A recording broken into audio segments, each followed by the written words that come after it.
বাংলাদেশ জামায়াতে ইসলামী সংগঠন হিসেবে অত্যন্ত শক্তিশালী। যেই দলটির উপর ক্রমাগত নিবর্তন চালানো হয়েছে, যেই দলটিকে ভাঙবার চেষ্টা করা হয়েছে, যেই দলটির নেতাকর্মীরা জেল জুলুম থেকে শুরু করে মৃত্যুদণ্ড পর্যন্ত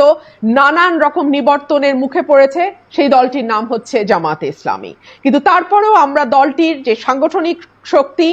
ঐক্য, সংহতি এবং একেবারে দলের টপ থেকে শুরু করে একেবারে তৃণমূল পর্যন্ত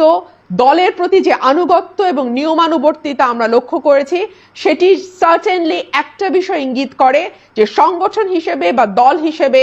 জামাত শক্তিশালী শুধু নয়, তাদের নেতা কর্মীদের যে ঐক্য,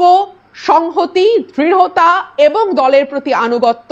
তাতে একটি রাজনৈতিক দল হিসেবে জামাতকে যে ধরনের পরিস্থিতির মুখোমুখি হতে হোক না কেন, দলটি টিকে যাবে।